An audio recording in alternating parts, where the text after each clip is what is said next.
The sun was rising over the Gold Coast, its warm rays stretching across the cocoa farms, fishing villages, and bustling markets. Yet beneath the beautiful landscape was a quiet storm, a longing for freedom.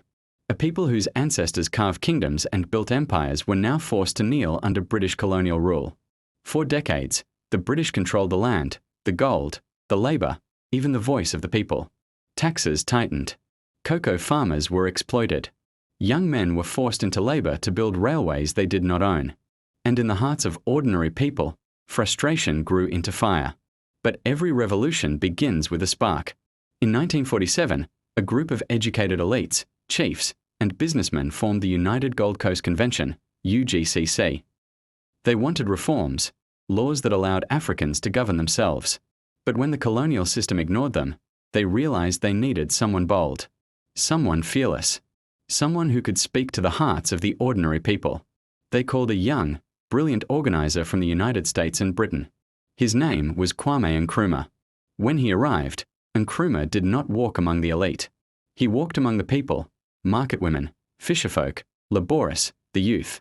He understood something vital.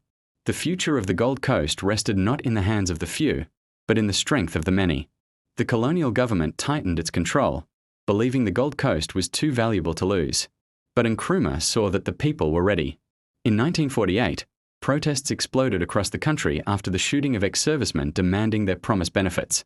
The people rose in anger, strikes, demonstrations, boycotts. The British panicked and arrested Nkrumah and other UGCC leaders.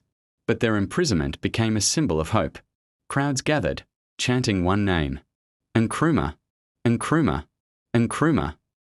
It was clear, Ghana needed deeper change. Nkrumah broke away from the UGCC and formed the Convention People's Party, CPP. His mission was clear: self-government now. Not tomorrow. Not next month. Now.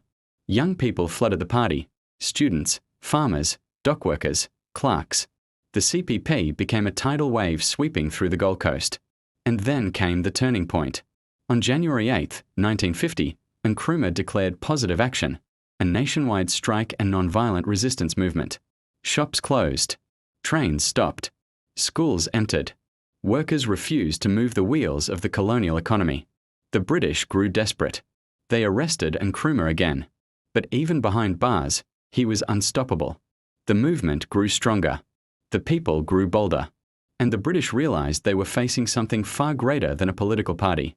They were facing the united will of an entire nation. In 1951, the British allowed elections to calm the unrest. From his prison cell, Nkrumah ran for office. And he won. Not just by a small margin, but by a landslide the world could not ignore. The British had no choice but to release him. Nkrumah walked out of prison and walked straight into government as the new leader of government business, later Prime Minister. The Gold Coast had spoken. For 6 years, Nkrumah and the CPP built a foundation: new schools, better roads, expanded industries, and a powerful national identity. And then came the day that changed everything. March 6, 1957. Over 100,000 people flooded the polo grounds in Accra. Drums thundered. Flags waved. The air shook with anticipation.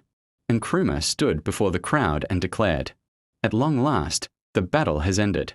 And thus, Ghana, your beloved country, is free forever." Fireworks lit the sky. People cried.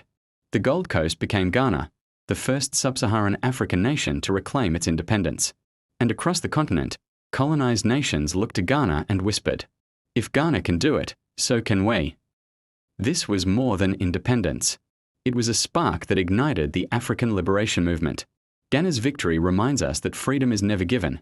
It is demanded, protected, and passed on through generations. As we honor the courage of those who fought for independence, let us continue to preserve African history, share African stories, celebrate African identity, and fight for unity, knowledge, and pride across the continent. If this story inspired you, like, comment, share, and subscribe to keep African history alive. Your voice helps keep the legacy burning. Africa's story deserves to be told, again and again.